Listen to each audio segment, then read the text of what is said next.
আমার কেউ না থাক, আল্লাহ আছে। যার কেউ নাই তার কে থাকে? বলুন তো সবাই, যার কেউ নাই তার কে কে আছে? আল্লাহ আছে। এটাই হচ্ছে গড সেন্ট্রিক মাইন্ডসেট। আসুন আমরা সিরাতের ভেতরে ঢুকে যাই, যেটা আমরা বলেছি থ্রু দ্য লেন্স অফ সিরা। সিরাতের পরতে পরতে, সুন্নার পরতে পরতে আমরা দেখবো যে তিনি গড সেন্ট্রিক মাইন্ডসেটের অধিকারী ছিলেন কিনা। আল্লাহর হাবিব সাল্লাল্লাহু আলাইহি ওয়াসাল্লাম একবার একটা যুদ্ধ থেকে ফেরার পথে মরুভূমির মাঝখানে সেনাবাহিনীকে থামিয়ে বিশ্রামের ঘোষণা দিলেন যে তোমরা একটু বিশ্রাম নাও। তো উনি একটা গাছের নিচে বিশ্রামের জন্য গেলেন এবং সেখানে গাছের ডালে ওনার তলোয়ারটা ঝুলিয়ে রাখলেন, ঝুলিয়ে বিশ্রাম নিতে লাগলেন, ঘুমিয়ে পড়লেন। হঠাৎ এক বেদুইন এসে রাসূল সাল্লাল্লাহু আলাইহি ওয়াসাল্লামের এই কোষবদ্ধ তলোয়ারটা কোষমুক্ত করে এরকম হাতে নিল। রাসূল সাল্লাল্লাহু আলাইহি ওয়াসাল্লাম ঘুম থেকে জেগে উঠলেন। এবার বেদুইন বলতে আরম্ভ করলো, মাইয়ামনাউকা মিন্নি, এই মুহাম্মদ তোমাকে এবার কে বাঁচাবে বলো, এই তো আমার হাতে তলোয়ার, কে বাঁচাবে?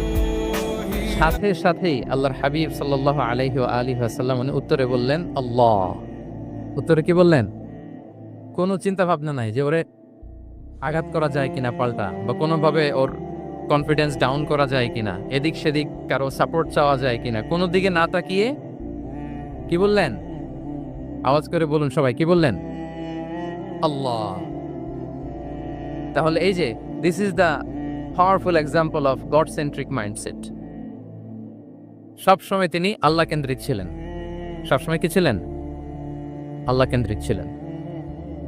এটাকে বলে গড সেন্ট্রিক মাইন্ডসেট। যে কোনো পরিস্থিতিতে তিনি আল্লাহ যে আমার সাথে আছেন এটা কল্পনা করতেন। এবং সুনানে আবু দাউদের একটি বর্ণনা এসেছে, রাসূল সাল্লাল্লাহু আলাইহি ওয়াসাল্লাম কান নবী সাল্লাল্লাহু আলাইহি ওয়াসাল্লাম ইযা হাযাবাহু আমরুন সাল্লা, তাকে যখন কোনো জিনিস বিচলিত করত তিনি জায়নামাজের মুসল্লায় দাঁড়িয়ে যেতেন, সালাতের জন্য দাঁড়িয়ে যেতেন। বিপদে পড়লেই আল্লাহর কাছে সেটা সঁপে দিতেন, শেয়ার করতেন। আমরা বর্তমানে কোনো বিপদে পড়লেই কি করি? আগে কোথায় শেয়ার করি? ফেসবুকে। বলেন, আমার জীবনে কোনো দুর্ঘটনা কিছু হইলেই আমরা কোথায় শেয়ার করি? করেন আপনারা? ফেসবুকে শেয়ার করেন? আসলে করা উচিত কার সাথে? হ্যাঁ, আমার স্ত্রীর সাথে শেয়ার করার আগেও শেয়ার করব কার সাথে? আমার বন্ধুর সাথে শেয়ার করার আগেও শেয়ার করব কার সাথে? আল্লাহর সাথে।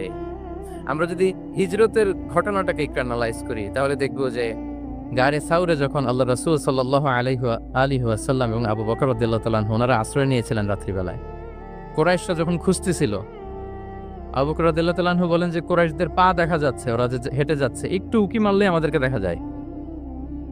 তিনি অত্যন্ত ভীত সন্ত্রস্ত, তটস্থ, নিজের জন্য নয়, রাসূল সাল্লাল্লাহু আলাইহি ওয়াসাল্লামের সেফটির জন্য। রাসূল সাল্লাল্লাহু আলাইহি ওয়াসাল্লাম আবু বকর রাদিয়াল্লাহু তাআলা আনহুকে বললেন যে আবু বকর চিন্তা করো না,